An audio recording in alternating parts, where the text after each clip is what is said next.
नमस्कार, मी अमृता आकाश. गुरुकिल्ली यशाची मध्ये आपलं स्वागत. गुरुकिल्ली यशाची मध्ये आज आपण जॉर्जियामध्ये MBBS या विषयावर माहिती घेणार आहोत.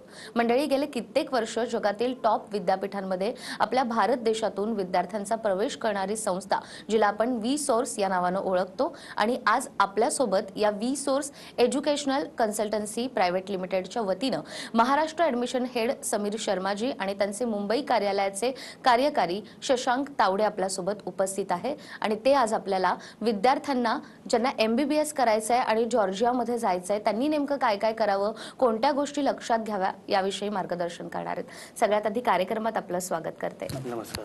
शशांक सर, तुमच्यापासूनच सुरुवात करते. अनेक विद्यार्थ्यांचं स्वप्न असतं की आम्हाला MBBS करायचं आहे, मात्र जॉर्जियामध्ये जाऊन किंवा परदेशात जाऊन. तर अशा विद्यार्थ्यांना जेव्हा शिष्यवृत्ती मिळते किंवा शिष्यवृत्तीसाठी देखील काही विद्यार्थी तयारी करत असतात, तर अशा विद्यार्थ्यांना सगळ्यात आधी काय सांगाल?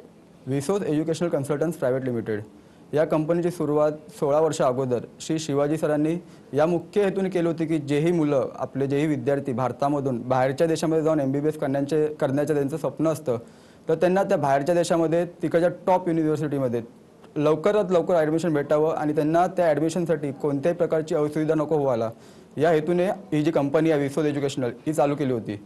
तर गेले 16 वर्षापासून भारतामध्ये विविध राज्यांमध्ये V-Sourceचे आपले रजिस्टर्ड ब्रांचेस आहेत आणि तसंच एक ब्रांच जॉर्जियामध्ये असल्यामुळे त्या जॉर्जियामध्ये पूर्णपणे ती ब्रांच तिकडच्या युनिव्हर्सिटीज सांभाळते.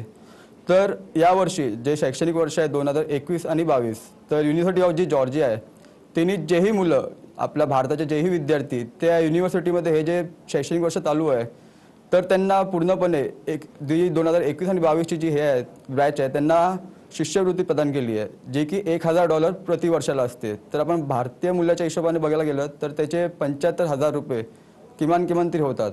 आणि ही जी शिष्यवृत्ती आहे ती फक्त एका वर्षासाठी नाही, तर जोपर्यंत पूर्ण हा त्यांचा MBBSचा कोर्स पूर्ण होत नाही, जो MBBSचा कोर्स 6 वर्षाचा असतो, तो पूर्ण होईपर्यंत ही शिष्यवृत्ती त्यांना प्रदान केली जाणार आहे.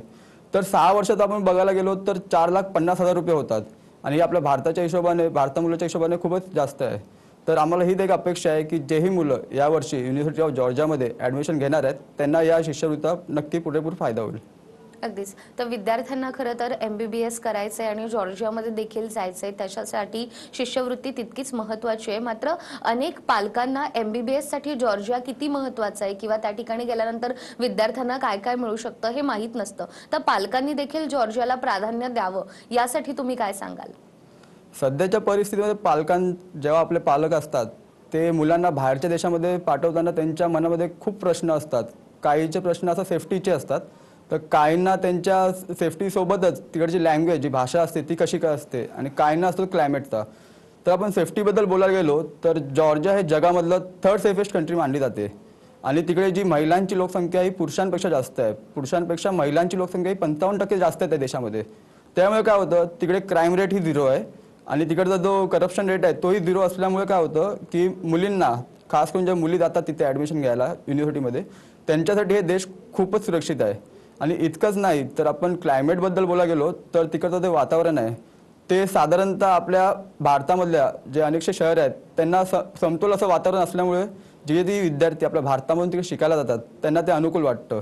आणि जर आपण लँग्वेजबद्दल बोलायला गेलो तर जॉर्जियामध्ये अधिकतर इंग्लिश ही भाषा यूज केली जाते बोलण्यासाठी आणि तिकडे अभ्यासासाठी पण.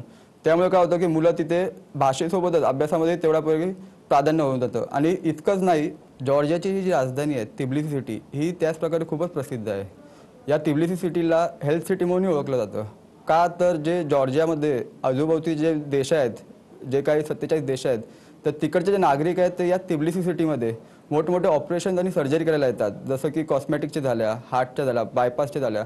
त्यामुळे काय झालं की ही जी जॉर्जियामधली जी राजधानी आहे तिबिलिसी सिटी, ह्याला हेल्थ टुरिझम या नावाने सुद्धा ओळखलं जातं. आणि इतकंच नाही, जी फॉर्ब्सची जी मॅगझिन आहे जी जगभरामध्ये प्रसिद्ध आहे, त्या फॉर्ब्सच्या मॅगझिन या तिबिलिसी सिटीला पूर्णपणे हेल्थ टुरिझमसाठी आणि इतकंच नाही तर पूर्ण पर्यटकांसाठी ही 3ऱ्या नंबरची युरोपियन कंट्रीजमधली सिटी मानली जाते. आणि 2017मध्ये जे 47 युरोपियन देश आहेत त्यांच्यासोबत यांनी युनियनचा करार करून, लीगल करार करून हा 48वा आपल्या युरोपियन कंट्री झाली आहे. त्यामुळे काय होतं, याचा फायदा पुढे जाऊन जे MBBS करण्यासाठी जे आपल्या इथून जे विद्यार्थी जातात त्यांना पूर्णपणे फायदा घेऊ शकतात त्या विद्यार्थी त्याचा. परदेशात जात असताना विद्यार्थ्यांबरोबर पालकांना देखील कुठेतरी धास्ती असते की आमचे विद्यार्थी तिथे गेल्यानंतर कशा पद्धतीनं पूर्ण शिक्षण करतील, मात्र त्याचीही काळजी करण्याची गरज नाहीये. यानंतर समीर सर तुमच्याकडे मी वळते. खरं तर विद्यार्थी जेव्हा परदेशामध्ये जात असतात तेव्हा ती युनिव्हर्सिटी रजिस्टर आहे की नाही असाही कुठेतरी प्रश्न विद्यार्थ्यांना आणि पालकांना असतो. अशा वेळेला मग पालकांनी काय करावं? हर एक स्टूडेंट जो मेडिसिन पढ़ना चाहता है, चाहे वो बच्चा हो बच्ची, उनके मन में जो पहला ड्रीम आता है वो आता है कि टॉप 10 की यूनिवर्सिटी के साथ पढ़ाई करें। और उनके पेरेंट्स का भी यही सोच रहता है कि उनके बच्चे टॉप 10 यूनिवर्सिटी के साथ पढ़े। तो अब सवाल आता है कैसे मालूम करें कौन सा यूनिवर्सिटी टॉप 10 में आता है या नहीं आता है। इसके लिए अलग से संस्था होती है, जैसे इंडिया का टाइम्स हायर एजुकेशन जो कि रैंकिंग प्रोवाइड करती है।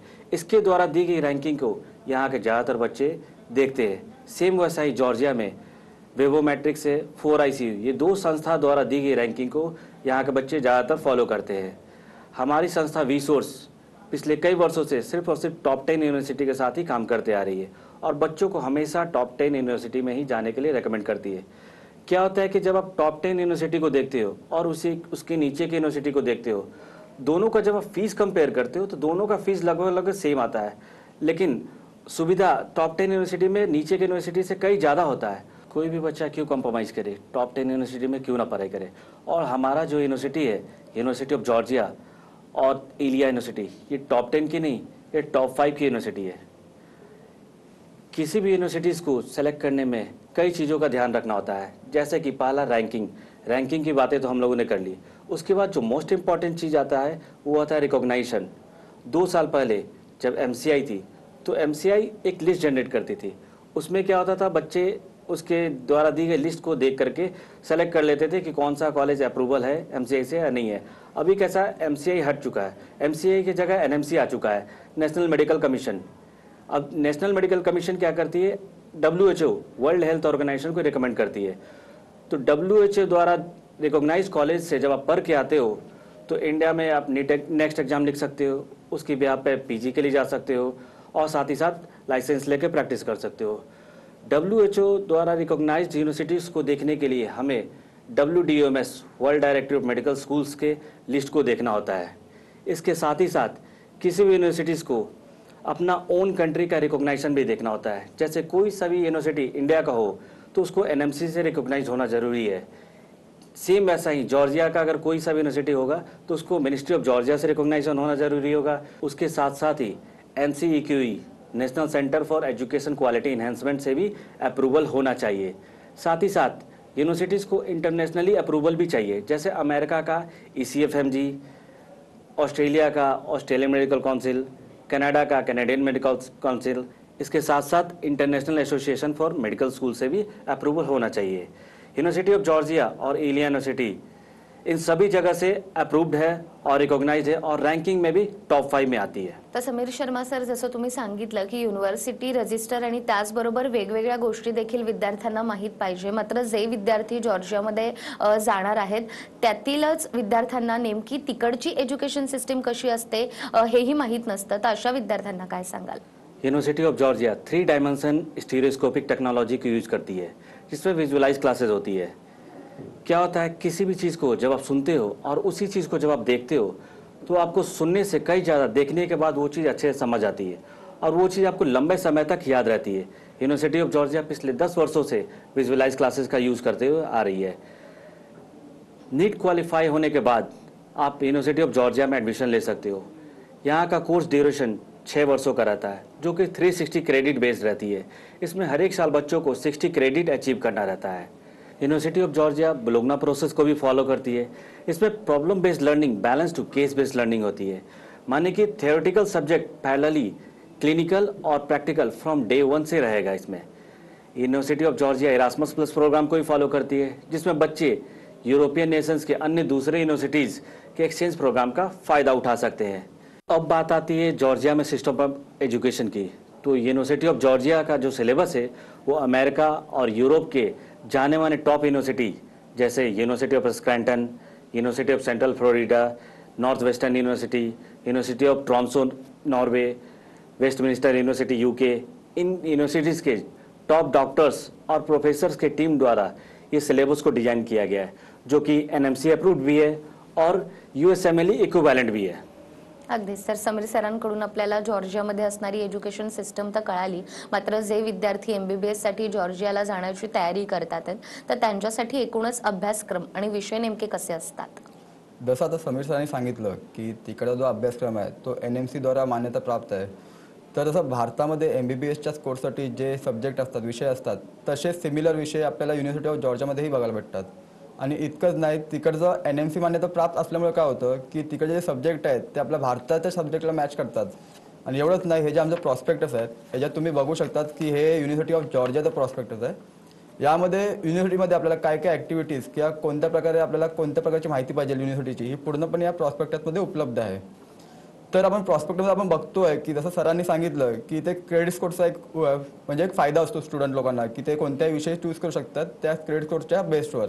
आणि एवढंच नाही, हे जे विषय आहेत की नाही पूर्ण आपल्या भारताच्या सिलेबसमध्ये, तर हे मुलं जे आहेत, विद्यार्थी जे आहेत ते कम्पेअर करू शकतात कोणत्याही आपल्या भारतामधल्या मेडिकल युनिव्हर्सिटी बोला किंवा जे MBBS डॉक्टर आहेत किंवा जे प्रॅक्टिसिंग डॉक्टर आहेत त्यांच्याकडे जाऊन हा पूर्णपणे जो सिलेबस आहे हा ते कम्पेअरही करू शकतात. आणि इतकंच नाही, जसं सरांनी सांगितलं की हा NMC द्वारा तर अप्रूव्ड आहेच, सोबत WHO द्वारा रिकमेंडेड पण आहे. आणि यामुळे काय होतं की जेही मुलं त्यांच्या भविष्यासाठी PGसाठी प्लॅनिंग करतात तर त्यांना USMLE जी अमेरिकेमध्ये ज्यांना प्रॅक्टिसिंग करायचं असतं त्यांच्यासाठी USMLEची एक्झाम असते, त्या एक्झामला पूर्णपणे तयारी करण्यासाठी हा सिलेबस तेवढाच इम्पॉर्टंट आहे. माझ्या मुलाचं नाव आहे अब्रार गियासुद्दीन पठाण आणि त्यांना नीटचं परीक्षा दिल्यानंतर त्याला मेसेज आला मोबाईलवर आणि मेसेज थ्रू मी तर रिसोर्स अजून पाहिलं पण नाही. हैदराबादला आहे ते मेन ऑफिस, परंतु त्या कन्सल्टन्सी पीपल खूप छान आहेत आणि योग्य ती माहिती देतात आणि त्याच्याच आधारे मी आज माझ्या मुलाला त्या ठिकाणी ॲडमिशन घेतलेलं आहे. त्यांच्या थ्रू माझा मुलगा जॉर्जिया, युरोपमध्ये जॉर्जिया या कन्सल्टन्सीमुळे पुढे जात आहे. ते विद्यार्थी एमबीबीएसची तयारी करतात आहेत त्यांच्यासाठी ही सुवर्ण संधी आहे म्हणायला हरकत नाहीये. स्क्रीनवर तुम्हाला सरांचे नंबर दिसतात. अधिक माहिती तुम्हाला हवी असेल तर नक्कीच तुम्ही सरांशी संपर्क करू शकतात. या विषयासंदर्भात आपण सरांकडून आणखीनही माहिती घेणार आहोत एका छोट्याशा ब्रेकनंतर. पुन्हा एकदा गुरुकिल्ली यशाची मध्ये आपलं स्वागत. गुरुकिल्ली यशाची मध्ये आज आपण MBBSची जॉर्जियामध्ये नेमकी कशी तयारी करायची या विषयावर अधिक माहिती घेतोय. शशांक सर, ब्रेकवर जाण्यापूर्वी जसं तुम्ही सांगितलं की अभ्यासक्रम असेल किंवा वेगवेगळे विषय असतील याबद्दलही विद्यार्थ्यांना माहिती नसते, मात्र एकदा जॉर्जियामध्ये गेलो आणि आपलं संपूर्ण शिक्षण सुरू झालं त्यानंतर प्रॅक्टिकल असेल किंवा मग क्लिनिकल प्रॅक्टिस असेल या संदर्भात विद्यार्थ्यांना नेमकं तुम्ही कसं गायडन्स करता? जेव्हा आपण पालकांना, जेव्हा त्यांची मुलं किंवा जे विद्यार्थी असतात ज्यांना युनिव्हर्सिटी ऑफ जॉर्जियामध्ये ॲडमिशन घेतात बाहेरच्या परदेशात, तर पालकांना एकच जास्ती असते मनामध्ये की जसं भारतामध्ये प्रॅक्टिकल्स घेतल्या जातात तसं बाहेरच्या देशांमध्ये पण प्रॅक्टिकल घेतल्या जातात किंवा फक्त तिकडे थेअरीचा नॉलेज दिला जातो. तर असं बिलकुल नाही आहे. पालकांनी आणि विद्यार्थ्यांनी जेव्हा युनिव्हर्सिटी निवडतात तर सर्वात पहिली गोष्ट ही बघायची आहे की ती युनिव्हर्सिटी जी आहे ती त्या देशातल्या राजधानी शहरामध्ये आहे की नाही किंवा त्या देशातल्या मेट्रो सिटीमध्ये आहे की नाही. त्यामुळे काय होतं की बाहेरच्या देशांमध्ये आपल्या प्रकारेच वेगवेगळ्या ठिकाणी जाऊन प्रॅक्टिकल्स करावं लागतात, तर त्यांना प्रवासाचे साधनही तेवढे उपलब्ध होतात. आणि इतकंच नाही, ही जी युनिव्हर्सिटी ऑफ जॉर्जिया आहे इथं स्वतःचं एक मल्टी स्पेशालिटी हॉस्पिटल आहे आणि त्यासोबतच 17 अन्य मोठे मल्टी स्पेशालिटी आणि त्यासोबतच मल्टी सुपर स्पेशालिटी हॉस्पिटलसोबत अटॅच असल्यामुळे त्यांना आपल्या इथून जे भारतीय विद्यार्थी जातात त्यांना प्रॅक्टिकलसाठी किंवा क्लिनिकलसाठी कोणत्याही प्रकारचा असुविधा होत नाही. आणि अजून एक जी युनिव्हर्सिटी आहे, इलिया स्टेट युनिव्हर्सिटी, हिचेही स्वतःचे 10 मल्टी स्पेशालिटी हॉस्पिटल्स आहेत ज्यांच्यासोबत अटॅचमेंट आहेत. तर तिकडे जाऊन मुलं तिकडे प्रॅक्टिकल्स करतात. आणि जसं सांगितलं आपल्याला माहीतच आहे की प्रॅक्टिकल जे नॉलेज असतो तो थेरीपेक्षा खूपच चांगलं असतं. आणि जसं सरांनी सांगितलं की युरोपियन कंट्रीजमध्ये जे 47 देश आहेत त्याचा फायदा, तर ही जी युनिव्हर्सिटी ऑफ जॉर्जिया आहे ही त्या 47 देशांमध्ये जेवढ्याही युनिव्हर्सिटी आहेत तर त्या युनिव्हर्सिटीमध्ये जाऊन आपल्या इकडच्या विद्यार्थ्यांना ते तिकडे प्रॅक्टिकल्स करू शकतात त्या युनिव्हर्सिटीमध्ये. त्यामुळे काय होतं की मुलांना बाहेरच्या देशामध्ये पण जाऊन प्रॅक्टिकल्स करण्यात तेवढाच अनुभव येतो. तर आपल्याला वाटतं की आपल्या इथे जसं प्रॅक्टिकल होतात तसं तिथेही त्या युनिव्हर्सिटीमध्ये प्रॅक्टिकल्स पूर्णपणे केली जातात. अगदीच. आणि युनिव्हर्सिटी ऑफ जॉर्जियामध्ये ज्या विद्यार्थ्यांना MBBS पूर्ण करायचं आहे तर अशा विद्यार्थ्यांसाठी PG सोबतच वेगवेगळ्या कोणत्या संधी देखील उपलब्ध आहेत? जेव्हा भारतामधून आपल्या इकडचे विद्यार्थी, भारतीय विद्यार्थी पूर्णपणे आपला MBBSचा कोर्स पूर्ण करतात तेव्हा त्यांना नेक्स्टची एक्झाम द्यायला लागते. नेक्स्ट म्हणजे National Eligibility for Exit Test. तर ही एक्झाम पास केल्यानंतर भारतीय जे विद्यार्थी असतात त्यांना लायसन्स आणि प्रॅक्टिससाठी आपल्या भारतामध्ये अनुमती मिळते. तसंच जे फॉरेनवरून येतात विद्यार्थी त्यांचा MBBSचा कोर्स पूर्ण करून त्यांनाही एक्झाम देणं कंपल्सरी आहे. आणि काही मुलांची इच्छा असते की त्यांनी अमेरिकेमध्ये जाऊन करावी लागते PG, तर त्यांना USMLE, तर तिकडची एक्झाम जी USMLE जी एक्झाम आहे ती अमेरिकेसाठीच असते, तर ती पूर्णपणे पास करून द्यावी लागते. आणि काहींना असं असतं की त्यांना ऑस्ट्रेलियामध्ये जाऊन करायची असते, त्यांच्यासाठी AMC आहे, अमेरिकन मेडिकल काउन्सिल, तर ती एक्झाम पूर्णपणे द्यावी लागते. आणि जर काही मुलांना असं असतं की त्यांना फक्त युरोपियन कंट्रीजमध्ये जाऊन परीक्षा द्यायची असते PGसाठी, तर त्यांच्यासाठी 2 ऑप्शन आहेत देशांचे, एक आहे इटली आणि दुसरं आहे जर्मनी. तर तिकडे त्यांच्या लोकल एक्झाम जे असतात, लोकल लँग्वेजच्या एक्झाम असतात, ते त्यांना पास केल्यावर त्यांनाही करू शकतात. PG करण्यासाठी युनिव्हर्सिटी ऑफ जॉर्जियामध्ये सेकंड इयर सेकंड सेमिस्टरपासून त्यांच्याकडून PGसाठी तयारी केली जाते. आणि आपल्या युनिव्हर्सिटी ऑफ जॉर्जियामध्ये पहिल्या सेमिस्टरचे आणि पहिल्या वर्षाचे मार्क्स कम्पेअर करून, सेकंड वर्षासोबत मार्क्स कम्पेअर करून त्यांच्या पालकांसोबत एकमत होऊन त्यांना PGमध्ये कोणता सब्जेक्ट त्यांना इक्विव्हलंट आहे त्या विषयावर त्यांना त्या सेकंड इयरपासून तयारी करून घेतली जाते. त्यामुळे काय होतं की आपल्याला MBBS कोर्ससोबत PGला फ्युचरमध्ये मुलांना जे विद्यार्थी आहेत त्यांना फायदा होऊ शकतो, या हिशोबाने तिकडचा पूर्ण अभ्यासक्रम तिकडे डिझाईन केलेला आहे. अगदीच. आणि त्याचबरोबर खरं तर MBBSचा कालावधी हा खूप मोठा असल्यामुळे जे विद्यार्थी भारतातून परदेशात जातात तिथे मग त्यांची जेवणाची सोय असेल किंवा राहण्याची सोय असेल, याबाबत पालकांना खूप चिंता असते की भारतातून गेलेला आपला विद्यार्थी आहे, त्याला भारतीय पद्धतीचं जेवण मिळेल की नाही. तर याबाबत देखील तुम्ही विद्यार्थ्यांना आणि पालकांना कशा प्रकारे समजवता? गेले 16 वर्ष जशी कंपनी विसोस इकडे आहे, तसंच जॉर्जियामध्ये तुम्हाला सांगितलं की त्याचे रजिस्टर्ड ऑफिस आहे. तर आमचे जे ओनर आहेत श्री शिवाजी सर, हे तिकडे स्थायिक आहेत. तर तिकडचे जे हॉस्टेल आहेत ते पूर्णपणे विसोर्सच्या मालकीचे आहेत. तर जेही विद्यार्थी आपल्या भारतामधून तिकडे शिक्षणासाठी जातात त्यांना आपल्या मालकीच्याच हॉस्टेलमध्ये ठेवलं जातं. आणि त्यांची जी काही जबाबदारी असते पूर्ण, ही कोर्स संपेपर्यंत 6 वर्षांची, ही पूर्णपणे विसोर्स कंपनीची असते. आणि हे जे हॉस्टेल जे तिकडे प्रोव्हाइड केलेले आहेत मुलांना किंवा मुलींना, ते दोघांनाही वेगवेगळे प्रोव्हाइड केलेले आहेत. म्हणजे मुलींसाठी एक वेगळं हॉस्टेल आहे आणि मुलांसाठी वेगळं हॉस्टेल आहे. काय होतं की जे विद्यार्थी हॉस्टेलमध्ये राहिले आहेत तर त्यांचं जे हॉस्टेल आहे ते युनिव्हर्सिटीपासून 5 मिनिटाच्या अंतरावर आहे. त्यामुळे त्यांना आपला जो प्रवास केला असतो त्यांच्यासाठी तो टाईम कमी होऊन जातो. आणि एवढंच नाही, तिकडे जी मेस चालू जाते ती त्यांना अन्नपूर्णा आहे. तर या अन्नपूर्णा मेसमध्ये पूर्णपणे भारतीय संस्कृतीचं जेवण दिलं जातं. तर मुलांना काय होतं, आपल्या जे भारतामधून मुलं जातात त्यांना भारतीय संस्कृती पद्धतीचं जेवणच खूप आवडतं. तर पूर्णपणे त्यांना भारतीय संस्कृतीसोबतच जे त्यांना पूर्ण जे जेवण दिलं जातं ते एक पौष्टिक आहार आहे. आणि मुलांना सकाळचा नाश्ता, दुपारी जेवण आणि रात्रीचं जेवण असं 3 टाईम तिकडे जेवण दिलं जातं. आणि रात्रीच्या जेवणामध्ये डेलीच्या डेली त्या मुलांना चपात्याही दिल्या जातात. आणि जे मुलं किंवा मुली नॉनव्हेज खाणारे शौकीन असतात त्यांना साप्ताहिक 3 दिवस तिकडे नॉनव्हेजही केलं जातं. आणि एवढंच नाही तर मुलांना दर 15 दिवसांनी त्यांच्या हिशोबाने, म्हणजे मुलांचे ग्रुप करतात ते तिकडे, आणि त्यांच्या हिशोबाने ते लोक मेनू डिसाईड करतात आणि तो मेनू पूर्णपणे ते 15 दिवस दिला जातो. आणि आपल्याला तर माहीतच आहे की भारतामध्ये एक गोष्ट अशी आहे की जर आपल्या पोटाला पोषक आहार भेटला तेवढं आपलं लक्ष अभ्यासाकडे लागतं. अगदीच. त्यामुळे मुलांच्या जेवणासोबत राहण्यासोबत भारतीय विद्यार्थ्यांच्या काय गरजा आहेत हे समजून खरं तर तुम्ही हा संपूर्ण अभ्यासक्रम असेल किंवा विद्यार्थ्यांची राहण्याची सोय असेल हे सगळं डिझाईन केलं आणि त्यामुळेच विद्यार्थ्यांची देखील पसंती जॉर्जियाला जाण्याची अर्थात असते, तेही विसोर्सच्या माध्यमातून. तुम्ही इतकी महत्त्वाची माहिती देतायत की आता विद्यार्थ्यांना ॲडमिशन MBBS साठी घ्यायचंच आहे, मात्र ही ॲडमिशनची जी प्रक्रिया आहे ती नेमकी कशी सुरू होते? जसं सरांनी सांगितलं की आपण ज्या युनिव्हर्सिटी बघतो त्याचं रेकग्नेशन बघावं लागतं किंवा त्याची रँकिंग बघावं लागतं, तसंच पालकांनी आणि विद्यार्थ्यांनी बघायचं की त्या युनिव्हर्सिटीमध्ये तुम्ही ज्या कन्सल्टन्सीमध्ये जातात ती जी कन्सल्टन्सी आहे ती डायरेक्ट युनिव्हर्सिटीसोबत कॉन्ट्रॅक्ट आहे की नाही तिचं, किंवा ती थर्ड पार्टी आहे. जर थर्ड पार्टी असेल तर कसं होतं, पालकांना खूपच दमछाक होते.